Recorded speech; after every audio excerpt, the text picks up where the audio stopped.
Hey guys, Josh here, back with another rant. Um, Today I wanted to talk about even the heaviest emotions have something to offer. Um, I've been pretty sad for a while.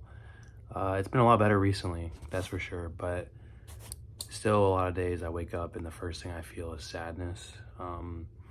Definitely when I'm laying in bed before I go to sleep every night, it's waves, or it'll be just like a beat down of past mistakes, regrets, overall just in general sadness. Sometimes it's not even tied to anything in my life.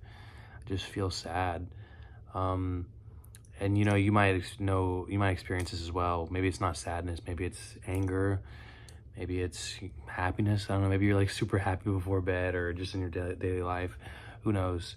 But I think it's good to explore these emotions, and not so much in a sense of ignore it or try to change yourself to where you don't feel these things, but learn to find a good balance. I talk about balance a lot.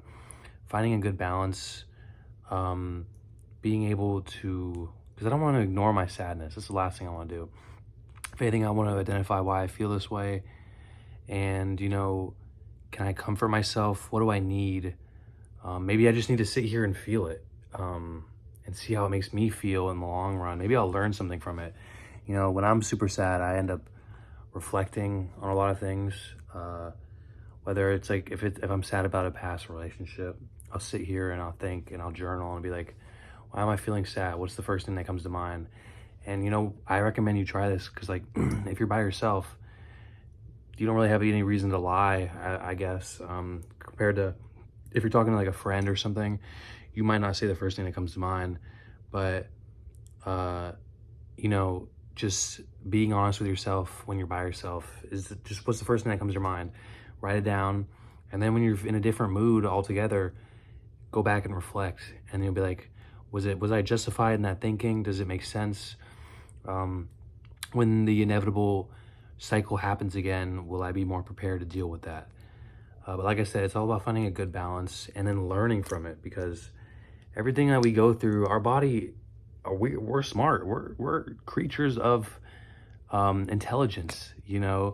I wish I could word that better as I'm talking about intelligence, but whatever.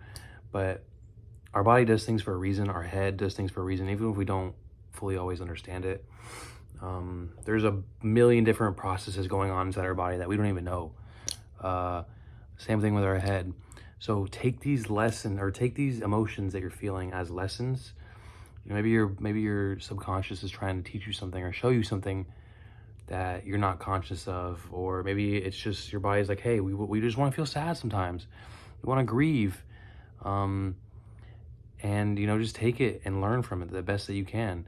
But don't ever ignore your emotions. I think it's important to feel everything to the fullest capability that you can, because if you just bottle that shit up, it's like it's not gonna be good. Best thing you can do is learn how to control your emotions, and just be the most in touch with yourself as you can be. Because if you're in touch with yourself, man, and you know how you feel and how to handle things, first off, it's very attractive. Like, a lot of people find that trait attractive because a lot of people can't do that themselves. Secondly, you'll just live an overall better life. You'll start feeling sad and be like, why am I feeling this way? Oh, okay, I've felt this before. I've learned from it. Let me comfort myself. Why am I angry right now? Am I about to punch a hole in the wall or something? And it's like, oh, let me comfort myself. Let me do this trick that I do every time in the past I've been mad, to calm down.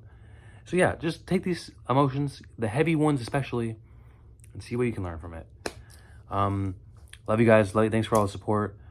I'm always here to talk. Ajush on Instagram. Yeah, love you guys.